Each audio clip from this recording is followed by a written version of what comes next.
American female serial killers, we have Dana Sue Gray. And as I've said before, these take me a very long time, so if you can like, comment, copy link, anything to help me get views, I do appreciate you to the fullest extent of the law. Okay, so Dana Sue Gray was born on December 6, 1957, and she's an American serial killer who murdered 3 elderly women in 1994.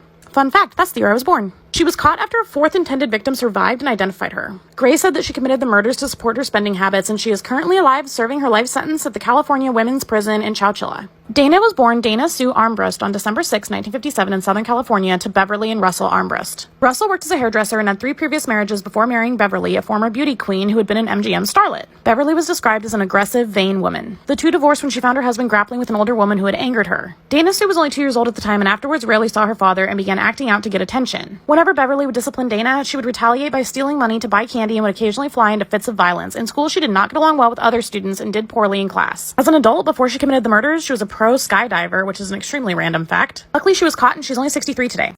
Hello and welcome to my series.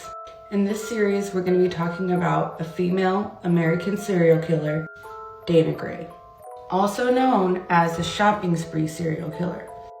Before I get started, I am going to be putting out a trigger warning. There will be talks of some pretty uncomfortable things. So let's get started.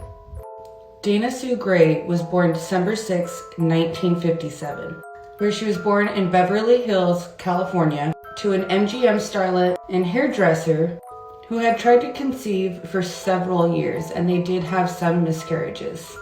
Dana's mother, Beverly, did have 2 previous sons from a previous marriage, and her father himself was married a few times before her and her mother were together.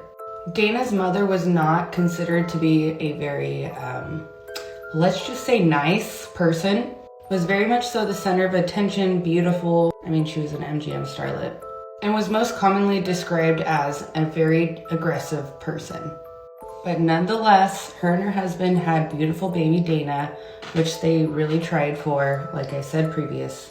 But as time went on, eventually they do divorce because he could no longer handle dealing with Sue's mom, Beverly, her temper.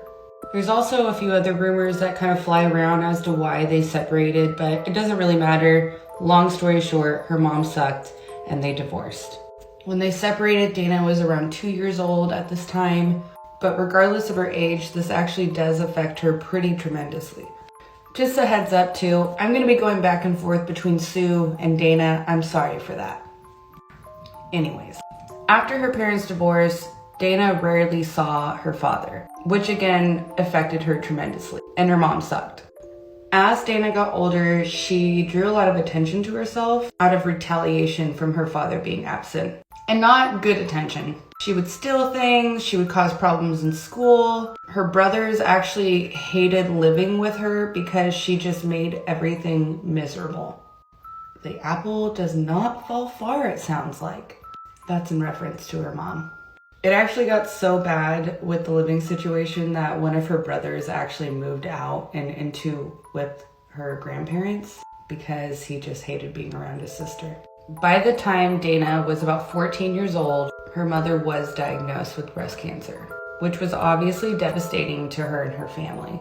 Regardless of how Dana felt about her mother and how vile her mother was, she was still close to her, and she still wanted her approval. Also, during this time, Dana does go to live with her father for a little bit. And over this time, her mother does pass away from breast cancer. Dana had a very tumultuous relationship with her dad. Let's just say that. I'll see you for part 2.